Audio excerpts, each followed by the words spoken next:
I've always been a night owl, but probably for the last decade I have felt guilty about not waking up at 5 a.m. every morning. Late night solitude is bliss. It's just me, my creative work, my thoughts. It's quiet, new ideas come with ease like welcome friends. I've written my best songs late at night. I like to film late, write my scripts. I'm not alone either.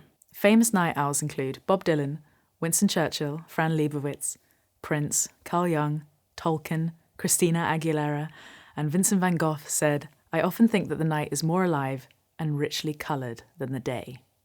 Oh, also, this video is sponsored by me.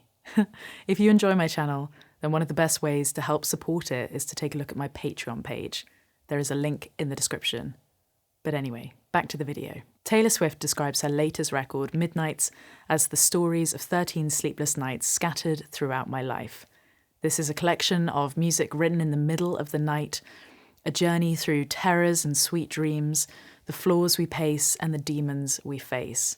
For all of us who have tossed and turned and decided to keep the lanterns lit and go searching, hoping that just maybe, when the clock strikes 12, we'll meet ourselves. It's not the case for everyone. Some creatives are really morning people. The novelist Anthony Trollope famously began writing at 5:30 a.m. every morning, writing 1,000 words an hour for a full 3 hours every day before beginning his job at the post office. That's not me. Mornings and I, we don't get on. I promise I've tried. I belong here in the witching hour. But I wanted to understand why. Why I'm so much more creative at nighttime and totally hopeless in the mornings, and why so many other writers, artists and musicians are the same. So, I spent some time going down the rabbit hole of the science behind it, and what I discovered amazed me.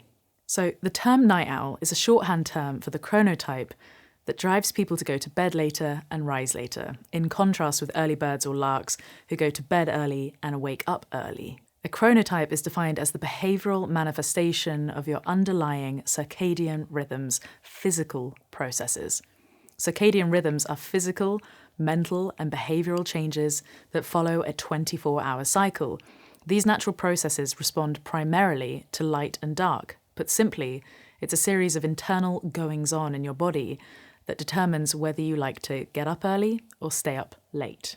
Most of us are in a middle ground between the two, ideally going to bed around 11:30 p.m. and rising at 7:30 a.m. People's preferences do tend to change throughout the course of their lifetime. Those of you with small children or teenagers will know all about that. And as you approach your twilight years, you tend to rise earlier. Evolutionary biologists theorize that tribes with more variation in chronotypes would have been more likely to survive, as those who like to stay up late can keep watch and protect those who like to sleep earlier from dangers, and vice versa. Staying up after dark was historically considered a negative, even sinful trait, but this changed in 17th and 18th century Europe, thanks to the invention of artificial lighting like streetlights and the popularity of a new drink brought over from Africa and the Middle East, coffee. According to the writer Michael Pollan in his book, This Is Your Mind on Plants, the newfound availability of caffeine led to the era known as the Enlightenment, a period of new ideas centered around the value of human happiness, a pursuit of knowledge through means of reason and the evidence of the senses, and ideals based on liberty, progress, tolerance, and fraternity. Philosophers, politicians, and artists would stay up late into the night in coffee houses, sharing ideas and plotting revolutions. But Mary, I hear you ask, what are you talking about? What does this have to do with music or the guitar? Have you completely run out of ideas? Well, bear with me and I'll tell you. If you're writing a song, then all you need is your instrument and your mind. And getting the most from your mind is just as important as getting the most from your instrument. The best ideas, those that arrive suddenly and unexpectedly, come about from a process called divergent thinking, as the brain unconsciously makes new connections between previously unconnected patterns. These patterns are the basis for creative thinking. At night, your brain prepares for sleep by shutting certain parts down. Your prefrontal cortex, the part associated with attention, becomes dormant, allowing the right hemisphere, the part that controls emotion, memory, reasoning, and problem solving, among other things, to get the upper hand. It's why many of us find that our best ideas come to us just as we're about to go to sleep. At night, there are fewer distractions and the mind can wander freely. It's why a strange, random idea can be the key to solving a problem you've been grappling with. Most of us find that when we purposefully sit down to write or create something, that the mind throws endless obstacles our way, constantly nagging you about emails you need to respond to, or that you need to take out the rubbish or check your phone. You can be quick to doubt yourself, too hasty in throwing away ideas that seem stupid or derivative. We're easily distracted beings that have trouble focusing on more than one thing at a time. Our minds jump from one thing to another, and we'll often find ourselves lost in thought without realizing. When you've got a set task to do, this can be annoying, frustrating, but when you're working on something creative, it's the key to your best work. And when it's quiet and the day's work is done, this time is yours and yours alone, and that's when magic can happen. It doesn't matter whether you work best really late at night or really early in the morning, but being a night owl often gets a negative rep, often associated with being lazy or unmotivated. The early bird catches the worm, and other sayings are hangovers from our agrarian farming roots. But what you prefer is coded in your genes. Colin Espy, professor of sleep medicine at the University of Oxford, says our sleep preferences are the same as differences in our hair, eye, and skin colour or height. It's a bit like other biological characteristics. There's a normal distribution, so there are people on both extremes, and the majority of people are neither. It's important to note that getting enough sleep is very important too. In his book, Why We Sleep, Matthew Walker, director of the Center for Human Sleep Science at the University of California, Berkeley, talks about its importance in aiding memory.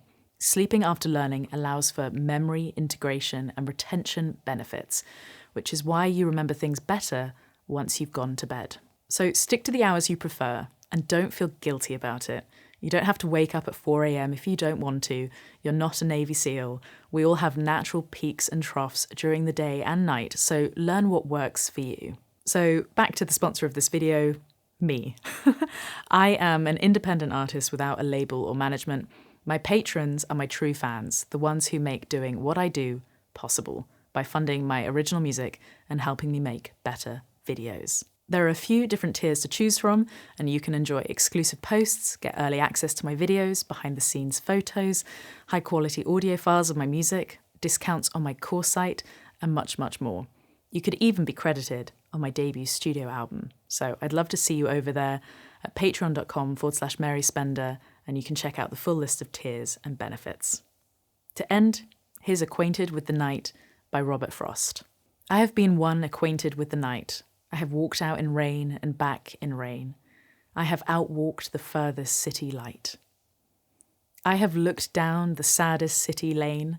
I have passed by the watchman on his beat and dropped my eyes, unwilling to explain. I have stood still and stopped the sound of feet when far away an interrupted cry came over houses from another street. But not to call me back or say goodbye, and further still at an unearthly height, one luminary clock against the sky proclaimed the time was neither wrong nor right. I have been one acquainted with the night. And as always, I'll be seeing you very, very soon. Buenas noches.